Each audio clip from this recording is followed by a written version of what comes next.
Alright, welcome back everybody. Like I mentioned in the prior video, today I will be discussing different training goals people may have and how to go about achieving them. So this video will be a little more informative than the last two, but it's still important to be able to understand how to attain whatever goal you're working towards properly. At home, it's a little more difficult to perform many of the routines that power and strength goals require, but I'll still provide you with that information just for future reference. So hypertrophy and endurance training goals are easily met at home, like I said in my last videos.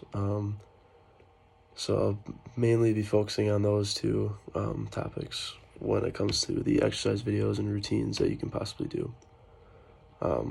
Again, as I mentioned in my prior videos, I'd just like to acknowledge again that when you're using my exercise videos, use common sense to reduce and avoid injuries.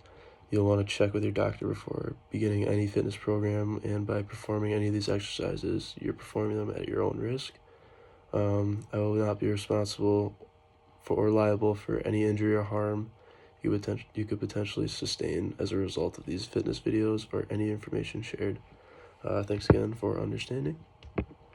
So basically what I'm going to do to start is just go over some of the set and rep ranges for each goal. And the first goal I'll go over is power. So powerlifting typically involves many explosive movements, and they use pretty heavy weight for each of these movements with very few reps at a time. So powerlift should typically contain about 3 to 5 sets of about 1 to 3 reps at a time. So since these lifts require a high amount of muscle recruitment too for each rep, rest period of about 2 to 4 minutes is standard for these lifts. So again, it's probably not in your best interest to do from your own home just because it has a high amount of weight. And yeah. So for strength training, it's kind of similar to powerlifting, but the reps are slightly higher. So 3 to 6 sets of about 3 to 5 reps are recommended for these lifts, and usually at about 75 to 85% of your 1 rep max for each of these lifts. So you're also going to want about 2 to 5 minutes of rest between sets, kind of similar to powerlifting just because of the high amount of muscle recruitment. So moving on to hypertrophy or muscle growth training goals, you're going to want to do about 3 to 5 sets of 8 to 12 reps, and this is at roughly like 75% of your 1 rep max, maybe like 65% to 75% is ideal, and a rest period of about 90 seconds is needed in between sets. Lastly, endurance training needs about 2 to 3 sets of about 15 plus reps. This can be 15 reps, it could be to failure, whatever you need to achieve your goal. So these lifts only need about a 30 to 60 second rest period just because it requires only about 65% or less of your 1 rep max. So alright, so this first set of goals I'm going to go over is the power and strength goals. So like I said, the power lifts consist of about 3 to 5 sets of 1 to 3 reps at a high level of your 1 rep max, just above 85% to 100. These strength lifts are about 3 to 6 sets of 3 to 5 reps at about like 85% of your 1 rep max. The main core exercises that you want to look at when you're focusing on these strength lifts are the power clean, the back squat, deadlift, and the bench press. So this first core lift I want to go over with you is the power clean. Again, not gonna be able to do this really from home, but just an example of some of the core lifts you'd be able to do. Just want to make sure you have your hands just outside your knees, then about a quarter squat. Keep your back straight the whole time. You want to catch the bar right on your shoulders in about a half squat position.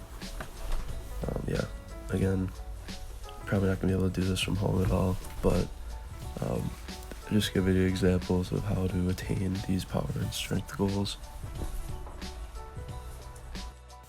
This next one I'm going to go over with you guys is bench press.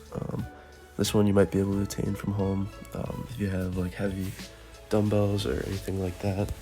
But for this one, you want to make sure you have 4 points of contact, which are both your shoulder blades and then your feet as well on the flat surface.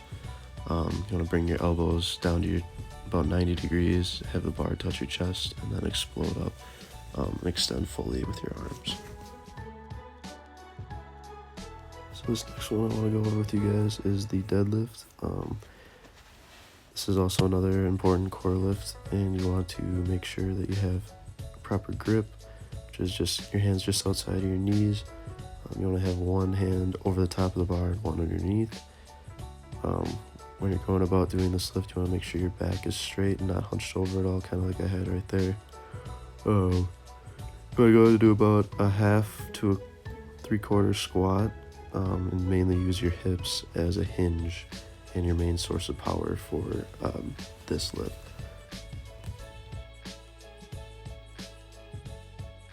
Alright, then the last one I want to go over with you is the back squat. You could do this with a backpack too, like I was showing the prior video from home, but if you're not doing it from home, you just use like a barbell. You want to make sure you get your knees to about 90 degrees, keep your back straight, and you want to drive through your heels, keep your feet flat on the ground for this whole lift. So again, I just want to touch on the hypertrophy goals and how to attain them. So like I said, just about 3 to 5 sets of 8 to 12 reps for each of these lifts. This is at about 65 to 75% of your 1 rep max. And you can still do these core compound lifts, just use lighter weight, obviously, at higher reps. And also, you could do assistance exercises that are beneficial. So these are things that only use like one muscle group at a time rather than multiple joints as well, just like the compound ones. So these could be things such as like lateral raises, bicep curls, etc. So yeah, again, similar for endurance workouts or training goals, but you want to do about 2 to 3 sets of 15 plus reps. This is less than 65% of your 1 rep max, so the weight is going to be pretty light. But again, yeah, you can do the core compound exercises as well, just at very light weight and at higher rep count. Again, you could do assistance exercises as well, just focusing on that one joint and that one muscle group at a time. It'll really help focus each of these particular muscles. Alright, so that about wraps up this topic that I wanted to cover. Again, I hope this video was informative and helpful to some people, because I know when I first learned this information, it really helped me understand like how to achieve each of these goals. So I think it's extremely useful to understand the different repetition and set ranges for each of these, just so you're not training at some random pace, hoping for something to happen. So as I mentioned a couple times, hypertrophy and endurance training are easiest to do from home, and can be done relatively efficiently. So yeah, for my next couple videos, I'm going to focus more so on like the anatomy of the upper and lower body, and different training routines that you can do from home to focus each different muscle group. So yeah, thank you. We'll see you then.